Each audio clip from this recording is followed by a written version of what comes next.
Most skin barrier repair products in the market actually slow down the healing process.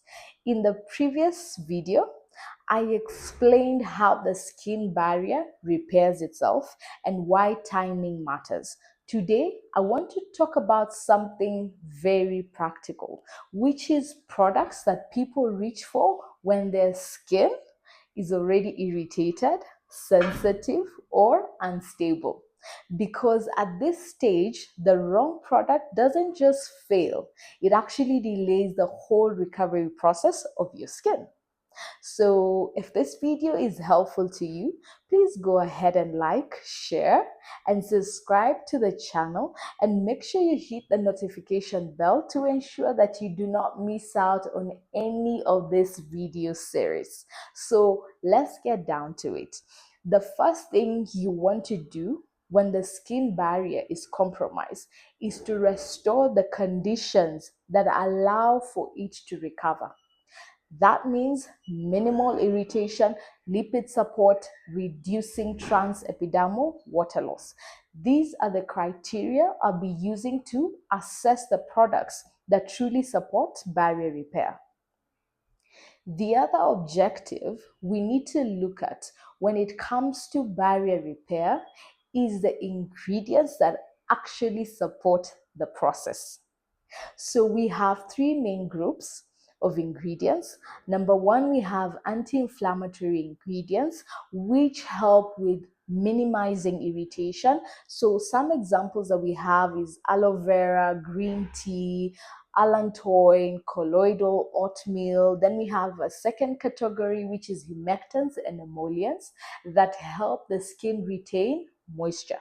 So we have glycerin in this category, hyaluronic acid, urea, panthenol. Then a third category is lipid support. So we have ceramides, cholesterol, squalene, and just as some ingredients help with recovery, we also have those that interfere with the process of repair, especially when the skin is already compromised. So these are skin products that contain fragrance, essential oils, denatured alcohol, harsh surfactants in cleansers, and active ingredients in general.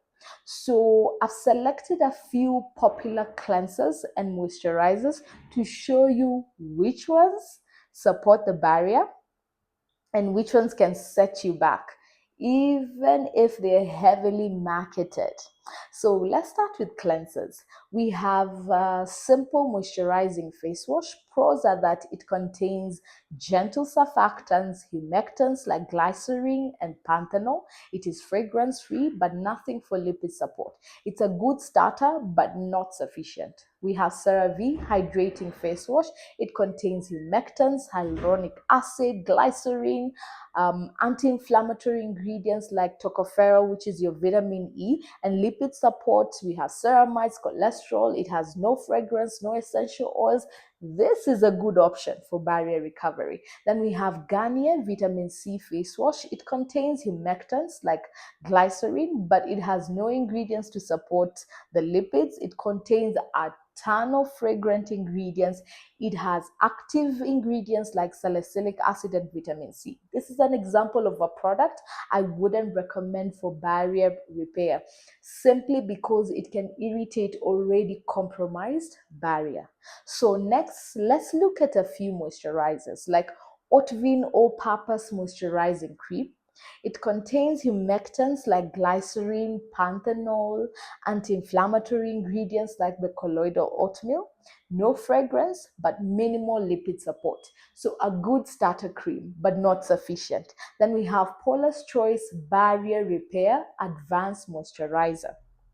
The pros are that it has humectants like glycerin, hyaluronic acid, no fragrance, no essential oils, contains ingredients for lipid support like ceramides, cholesterol, squalene, definitely a good option for barrier repair. Then we have Anua 3 Plus Ceramide Panthenol Moisture Barrier Cream.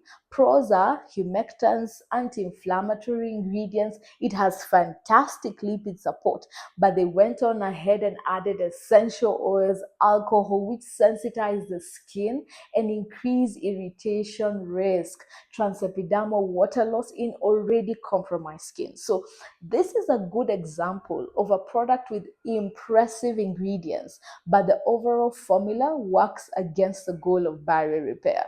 So I wouldn't recommend. So once you've chosen a well-formulated product, results still depend on how it's used. So products should be used consistently in small amounts and without frequent switching. This is not the time to experiment, layer excessively, or chase quick results. Your skin at this point needs repeated exposure to the same conditions in order to recover.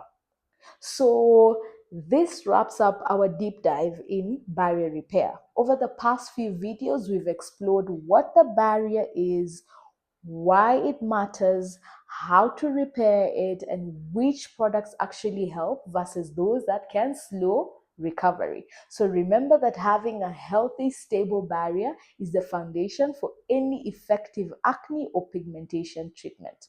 In the next video series, we'll start exploring acne, not just how to treat it, but why it happens, what keeps it persistent, and how to prepare your skin for results.